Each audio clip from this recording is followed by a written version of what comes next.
মাশাআল্লাহ কিং কবুতরের জোড়াটা অনেক সুন্দর। আসসালামু আলাইকুম, নতুন একটা ভিডিওতে আপনাদের স্বাগতম। আশা করি সবাই ভালো আছেন।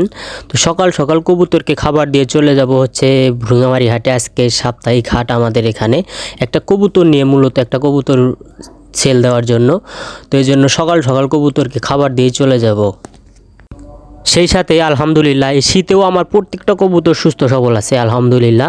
আর সব কিছুই হচ্ছে আমার ট্রিটমেন্টের উপরে, আমার তাদের উপরে যে যত্নটা, সেই যত্নটার উপরে আলহামদুলিল্লাহ প্রত্যেকটা কবুতরই সুস্থ আছে মাশাআল্লাহ। এই কবুতরটাই আজকে ভ্রুঙ্গামারি হাটে নিয়ে যাব সেল দেওয়ার জন্য। তো এই কবুতরটা আমি রাতেই ধরে রাখছি, কারণ হচ্ছে দিনে ধরা অনেক কষ্টকর হয়ে যায়, সেজন্য রাত্রেই ধরে রাখছি। তো সকাল সকাল ওকে খাবার খাইয়ে নিয়েছি। সেই সাথে আজকে ভ্রুঙ্গামারি হাটটা কিন্তু অনেক জমজমাট হয়ে গিয়েছে। তো সেই সাথে দেখেন মাশাআল্লাহ এখানে কিছু দেশি ও বিভিন্ন জাতের কবুতর উঠেছে মাশাআল্লাহ। এখানে কিছু গিরিবাজ জাতের কবুতর মাশাআল্লাহ। এই হাটে ব্যাপক পরিমাণে দেশি কবুতর এবং গিরিবাজ কবুতরের চাহিদা রয়েছে।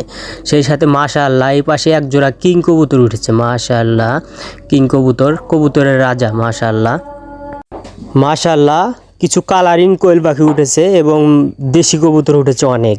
সেই সাথে এই পাশেও কিছু কোয়েল পাখি রয়েছে মাশাআল্লাহ।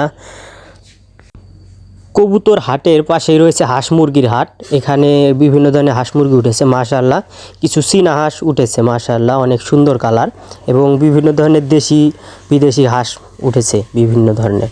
সেই সাথে কবুতরটা সেল দিয়ে কিছু খাবার নিয়ে গেলাম। এদিকে ফুল উঠেছে, যেহেতু এটা ফুলের সিজন, ফুলের চারা পাওয়া যায় এই সময় মাশাআল্লাহ।